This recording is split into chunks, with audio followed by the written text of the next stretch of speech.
Hello, hello friends, and welcome to the Pottery channel. I'm the Pottery Lady, Marlena, and you are my pottery people.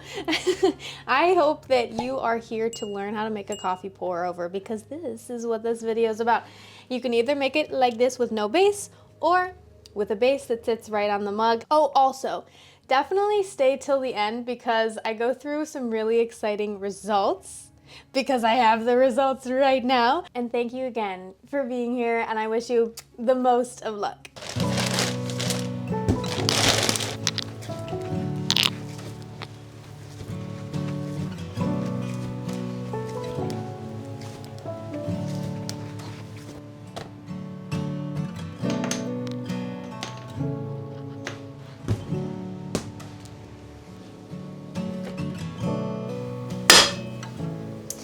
A coffee pour over. They are my favorite way to make coffee because the gravity is the only thing pulling the water down through the beans, and it makes for a really calm, smooth taste and not like super bitter and oversaturated.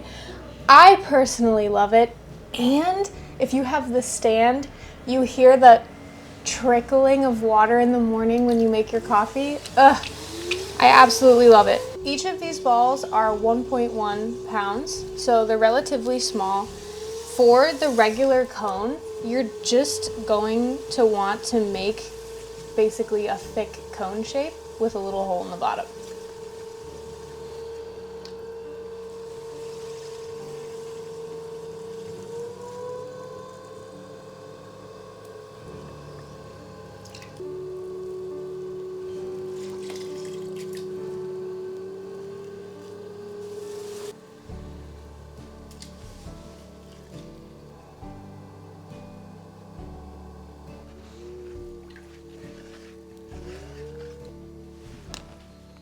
So now that we have a cone shape that's obviously wide at the top, narrow at the bottom, we're gonna do a lot of trimming and we're gonna open up that hole. You could bake it now and then exaggerate it later, which what I just did, or you could just make the hole later like you would on like a pot and just do a little punch. What's important with all coffee pour overs is that they actually have ridges on the inside. If they don't have ridges on the inside, then the paper with the grounds and the water in it will actually like stick to the sides and it'll be annoying and hard to get out.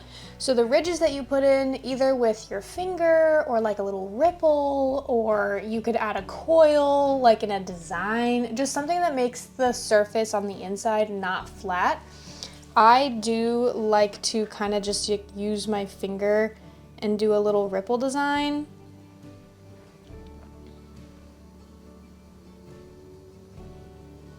Put my finger like this and my other two fingers like this when I'm pulling, and then I pulled up the wall like that, which made the ripple. This is gonna dry. Let me show you and get a better angle so you can see.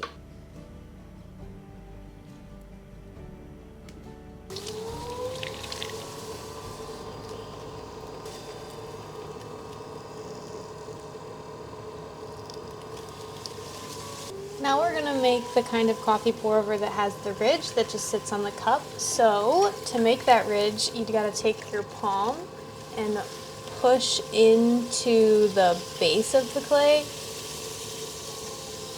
right here, kind of creating this like flat plate thing.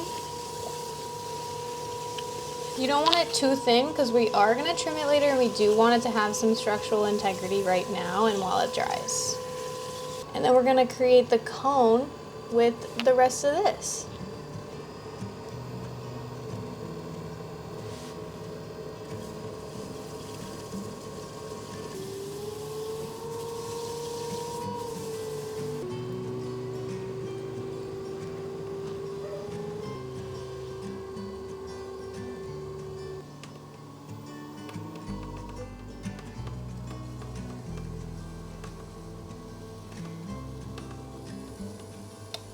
This is our final shape, but don't forget the ridges. I knew you were almost thinking we were done, but we're not. All right, let's get let's do the other one I was talking about. So again, finger like this, and then we're gonna go just a little turn up. That's it. Just a little spiral.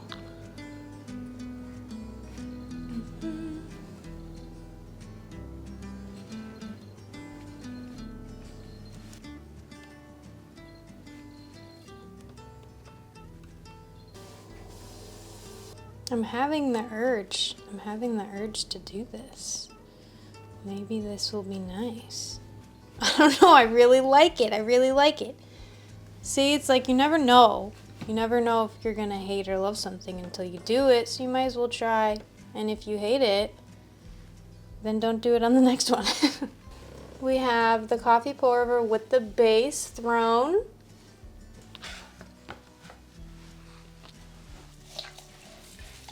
And voila, we have the one for the base and the one with the base. I'm gonna throw a lot more of these. So come and listen to some super groovy music and watch me do that. And then I'll see you again when we trim.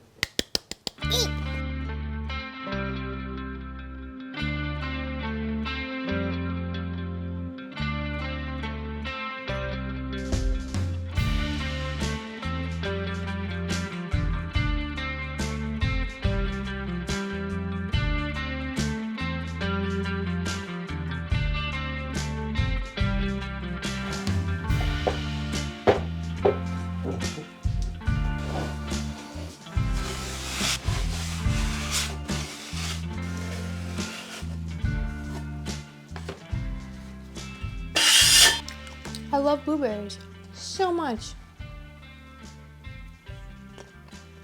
Why are they so expensive? Like $5 for one of these. I need blueberry bushes.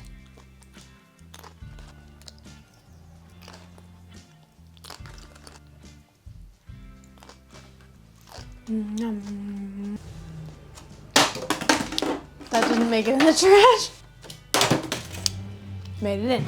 Whoa.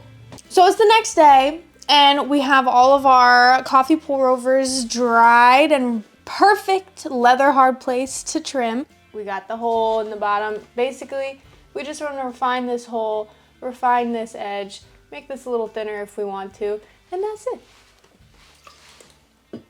I use the water method. I don't really attach it with clay unless I really feel like I need to, but like that's on there and it's not moving because of the suction that happens, so I like it. It's efficient. Oh yeah, other thing that we really important thing about trimming these, okay? I forgot to mention this, but if it's flat and there's a hole here, you know what's going to happen to the water? It's going to, since it's dribbling, it's not like a lot of force. It's going to just like dribble on here and then go on the side, down the outside of the cup. Happened to me before. It was stupid. So to avoid that, we're actually going to have this point be higher and like curve this a little bit. So it's not going to sit flat, but it doesn't need to. It's sitting on a mug. So that this hole is like a little bit higher and curved, and this is slanted.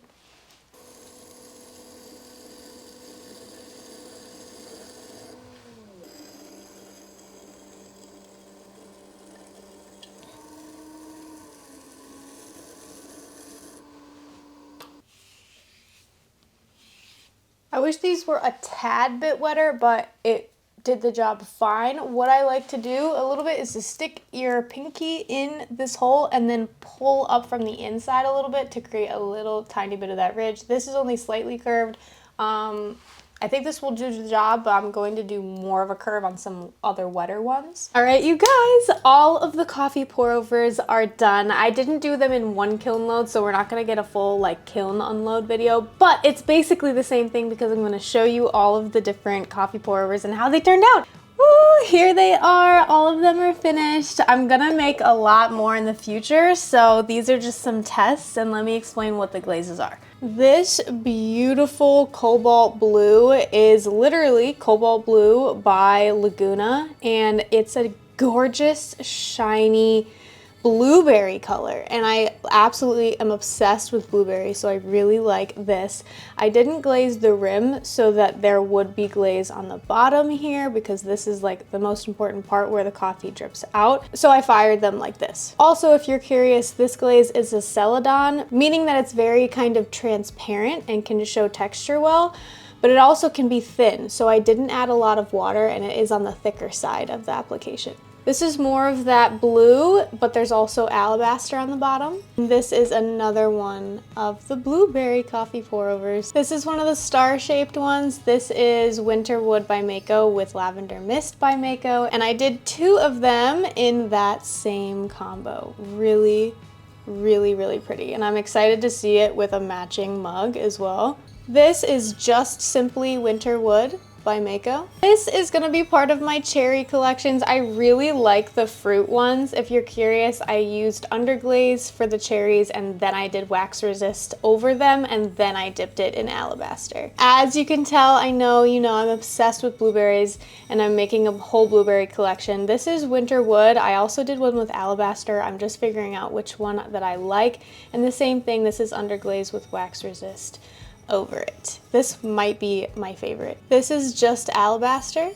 Very simple, very thin, very classic. This is walnut brown. It's very, very deep, looks like chocolate or coffee, and I really like it. I'm not sure if I like the bare rim with this. Mako Shino on the bottom, this beautiful speckled brown with green tea by Chicago Ceramic Supply, and this is just really quite a natural and beautiful organic color. I'm kind of obsessed. This is Winterwood mixed with Mako Shino in a bucket, not layered, and this is the green tea. This is that same thing, but this is Sand and Sea by Mako, one of my absolute favorite combos and a collection. And this one is just the simple sand color, which is my mix of Mako Shino and Winterwood in a bucket. This is a golden simple matte that is actually made by The Glaze Kitchen. He is a small glaze mixing business and I can list him in the description. Last one, this is the infamous dark clay with alabaster over it. This is the one without the base, as you know, because it sits on this stand, and I absolutely love this one, and I just can't tell which one I'm going to keep and use, whether it's going to be this or the blueberry one. Ugh. It is a very hard decision for me. All right, friends, we did it. We completed the coffee pour-overs. I'm really excited about a lot of the glaze combinations, but I would love to know which one is your favorite. So I encourage you that when you create these to value the whole entire process, even the ones that don't work out, and to keep experimenting with different colors, different combos, things that I don't even mention, because that is what pushes the art movement forward. And please remember that art is so important, and so are you, my friend.